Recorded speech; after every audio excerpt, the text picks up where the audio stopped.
So I haven't uploaded in almost a year, I think, or if not more than a year.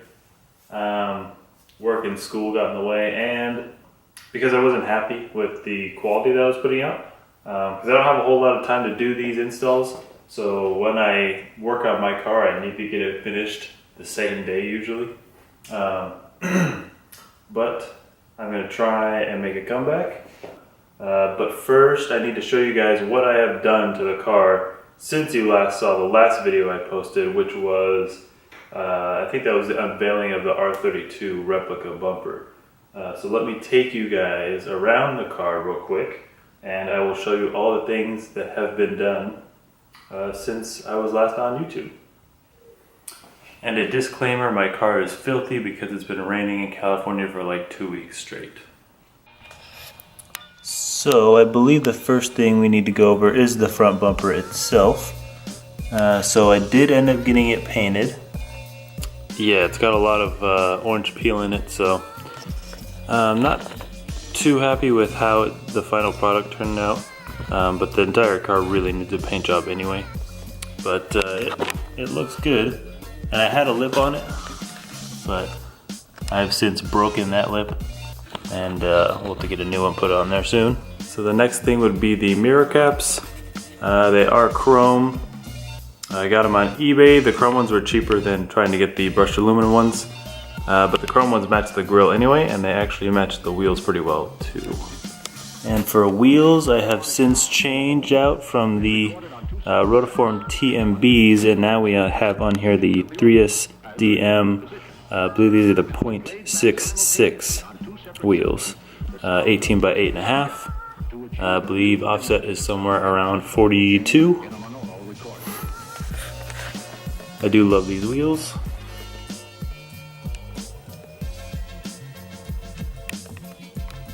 So now we are in the interior, obviously. And I grabbed this GLI steering wheel from a junkyard, and I refinished it, and then I added the Golf R badge on there because this is not a GLI or a GTI, so I added just a little bit of R to match the bumper. I also added the Black Forest Industries shift knob and shift boot. Actually very high quality from both items from Black Forest, so happy with those. And I don't know if you guys will be able to see it, but I also recently added the dash shelf kit, which I'm also liking quite a bit. There you go, you guys can see a little bit better now. So that's nice and handy. I'm working on doing the trim again, as you can see there. Going with a brushed aluminum look on the interior this time, and I made this whole area black again because this was painted before.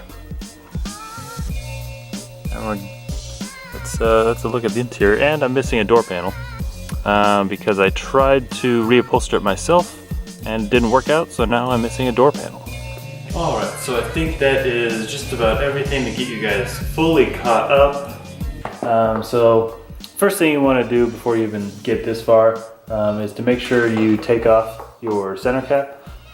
Depending on what wheel you have, you might have to take off the wheel, take off the center cap, and then put it back on. But then you'll want to loosen this axle bolt here. It's either going to be a 12-point or a 6-point, depends on your model year. But once you have loosened this and you've gotten everything lifted up in the air, go ahead and take the wheel off.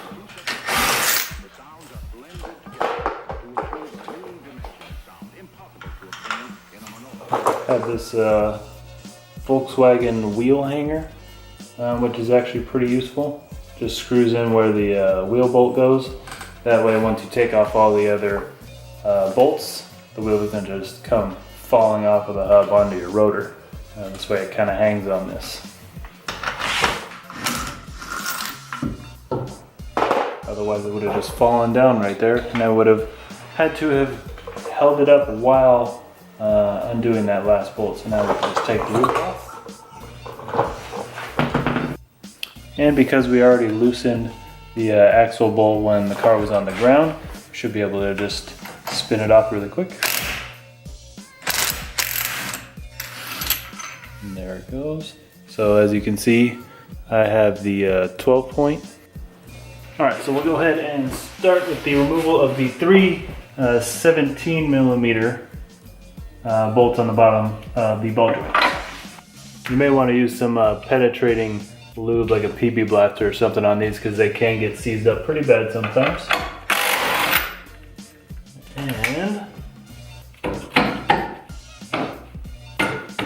there we go. So the ball joint is disconnected from the control arm, and now we can kind of move this whole assembly a little bit more freely in. I don't know if you guys can hear that, but that is a hole in the, I believe that's actually the inner CV boot, and it's got kind of some air coming in and out of it as I move this around. And I believe this is the CV axle that was really making some noise while I was driving, so go ahead and take this apart and see if we can see anything, any evidence of why it was making so much noise.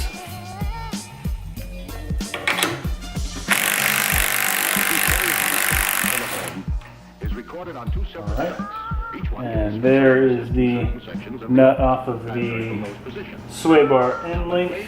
So now we can kind of wiggle this around and pop that out. There we go. So now we're going to move this sway bar end link out of the way, so that kind of frees up this tunnel here for us to move this axle out. We can go ahead and try to remove the axle, and I believe it's already kind of backed out of the hub here. This one's actually a little bit more greasy, I think, than the last one, so maybe we can just pull it straight out. And there we go. So there's that. Alright, after a very long and arduous fight, and one more pry bar later, I finally got the rest of the CV shaft out. It actually came apart while I was taking it out, but I managed to get it out.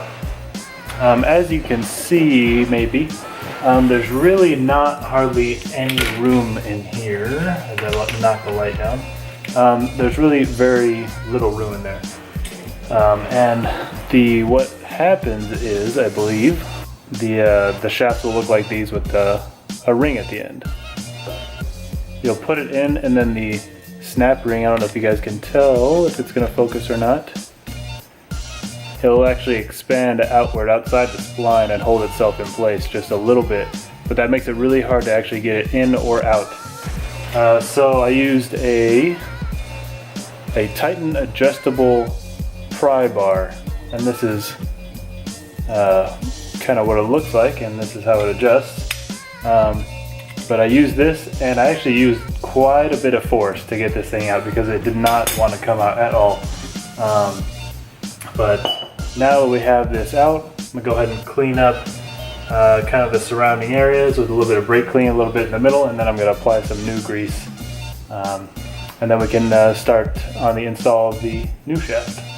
For greasing up the splines, both on the transmission and the hub here, I am using just some regular brake grease, high temp. Alright, so I'm going to run you guys through what I just had to do. This is about an hour or two later, because I could not get this GD axle in. So, let's see if I can show you guys. There you go. You can kind of see that.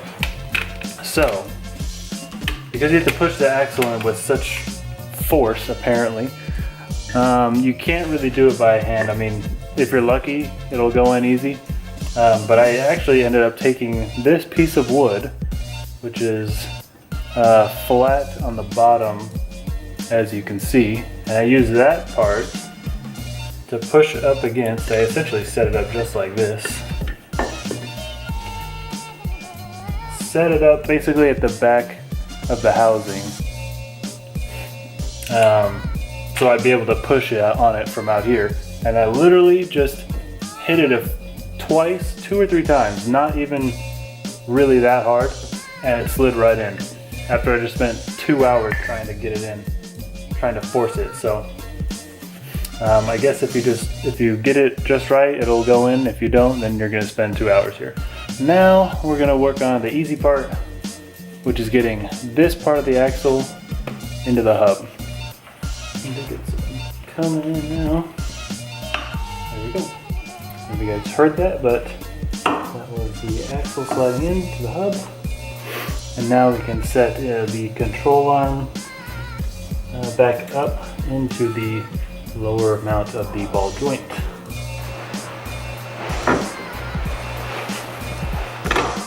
There we go.